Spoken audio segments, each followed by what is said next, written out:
नमस्कार, AGCNN news में आपका स्वागत है। मैं हूं माही। प्रस्तुत है मुख्य समाचार।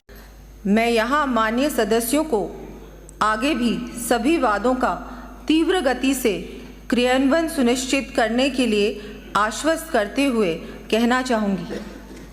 सबकी फिक्र में खुद को मैं मिटाती हूँ, हर वादा अपना दिल से मैं निभाती हूँ। नवगठित नगरीय निकायों सहित अन्य क्षेत्रों में आगामी वर्ष महिलाओं के लिए 500 पिंक टॉयलेट्स का 175 करोड़ रुपए की लागत से निर्माण करवाया जाना प्रस्तावित है।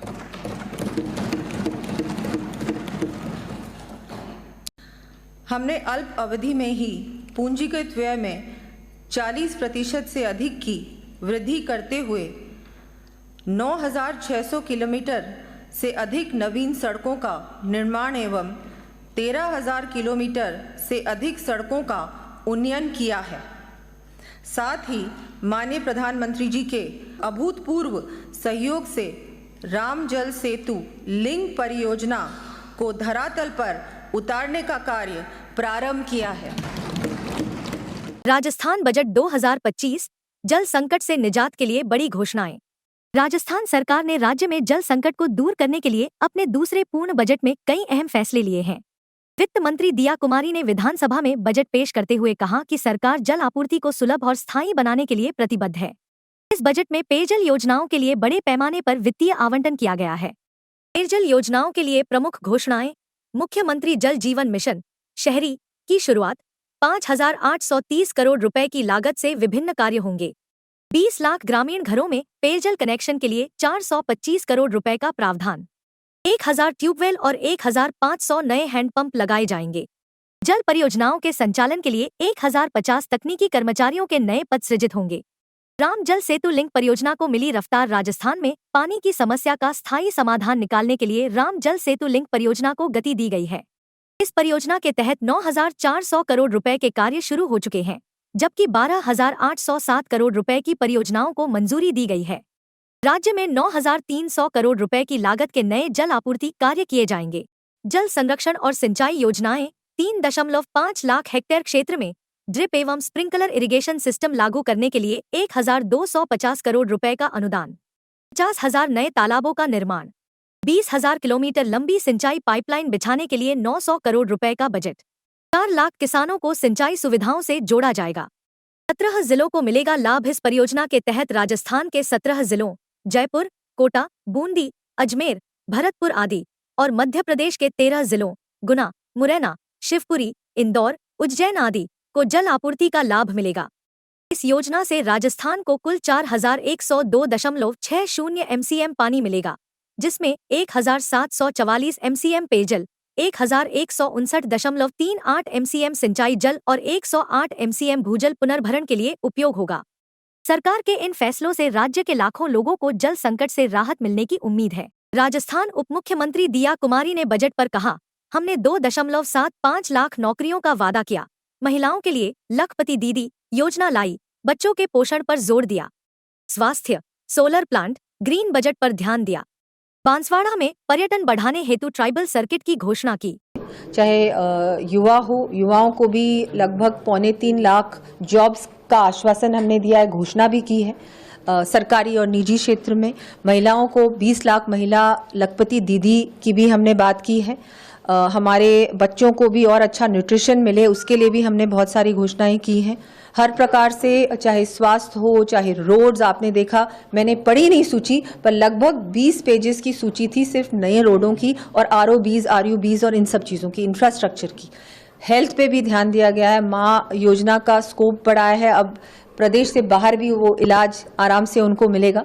सोलर पे ध्यान दिया गया है पूरी तरह से कि अगर आप सोलर प्लांट अपने घर में लगाएं, सोलर यूनिट लगाएं, तो आपको उसके माध्यम से जो बिजली मिलेगी, उसके बाद आपका 150 यूनिट प्रति माह फ्री होगा। तो ये भी एक बहुत बड़ा एक वो है जो हम लोगों ने शुरू किया है। ग्रीन बजट पे ध्यान दिया गया है क्योंकि आगे आने वाली पीढ़ी के लिए मैं मानती हूँ कि बहुत ज़रूरी है कि हमारी पीढ़ी अभी से ये जो कदम उठाने हैं ये हमको अभी उठाने हैं, क्योंकि फिर बहुत देर हो जाएगी। जिसके बाद राजस्थान के मंत्री जवाहर सिंह बेधम ने बजट को जनअपेक्षाओं के अनुरूप बताते हुए मुख्यमंत्री और वित्त मंत्री का धन्यवाद किया। उन्होंने कहा, किसानों को अब 9,000 रुपए मिलेंगे। अधोसंरचना क्षेत्र में कई घोषणाएं हुई हैं। यह बजट राज्य के विकास को गति देगा और जनता के हित में है। देखिए, सबसे पहले तो प्रदेश के मुख्यमंत्री जी का, वित्त मंत्री महोदया का मैं आभार व्यक्त करना चाहूंगा कि उन्होंने बजट 2025-26 आज की विधानसभा में पेश किया और जो जनता की अपेक्षाएं थी, जो आकांक्षाएं थी, उनके अनुरूप बजट पेश किया गया है। हम देख सकते हैं उन्होंने जो किसानों के हित में निर्णय लिए, उनकी आधारभूत संरचना कृषि के क्षेत्र में जितने भी हम लेबोरेटरीज वगैरह हैं, उनकी स्थापना के अलावा सिंचाई के सिस्टम को डेवलप करने का उन्होंने प्रावधान रखा, उसमें बजटीय प्रावधान रखे। किसानों को अब 8,000 के बजाय 9,000 रुपया उनको किसान सम्मान निधि मिलेगी, जो सीधे किसान को फायदा पहुंचाने का काम किया है। युवाओं के लिए भर्तियों का पिटारा खोलने की जो घोषणाएं की हैं, आज युवा उत्साहित है हमारा। महिलाओं को कई क्षेत्रों में सब्सिडी दे करके उनको समृद्ध करने का जो प्रयास किया गया है। गोपाल कार्ड धारकों को उन्होंने सुविधाएं देने का काम किया है। और इंफ्रास्ट्रक्चर डेवलपमेंट के क्षेत्र में यदि हम देखेंगे तो रोड कनेक्टिविटी हो, चाहे ऑफिसेज के निर्माण हो, चाहे नए ऑफिसेज, गुड गवर्नेंस यानी कि सीधी डिलीवरी जनता तक जाए, तो ऑफिसेज खोलने की बात हो और नए जिले जो हमारे हैं उनमें भवन बने, ऑफिसेज बने, उनका डेवलपमेंट हो। चिकित्सा के क्षेत्र में दूर दराज के क्षेत्रों में चिकित्सकीय सुविधाएं सुलभ हो सके, उसके प्रावधान रखे हैं। हमारे पशुपालकों के लिए पशु चिकित्सालय हो, चाहे उपकेंद्र हो, चाहे बहुउद्देशीय चिकित्सालय हो, उनके लिए भी प्रावधान किए गए हैं। सबसे बड़ा जो काम है इसमें ब्राह्मणी नदी के पानी को लाकर के बीसलपुर और बाणगंगा से रूपारेल तक ले जा करके एक डबल लिंकिंग करके पानी पहुंचाने का जो काम इस बजटीय प्रावधान किए हैं और मुख्यमंत्री जी की सोच है, मैं तो उनको विशेष धन्यवाद और आभार व्यक्त करना चाहूंगा कि आज हमारा जो मजदूर है, उस मजदूर को समृद्ध करके राष्ट्र की मुख्यधारा में जोड़ने का जो सकारात्मक प्रयास है वो उल्लेखनीय है, मील का पत्थर साबित होगा। और ये बजट राजस्थान की जनता के विकास के लिए विकासोन्मुखी बजट और राजस्थान की विकास की गति को बढ़ाने में निश्चित रूप से सहयोगी प्रदान होगा। आज के लिए बस इतना ही। नमस्कार।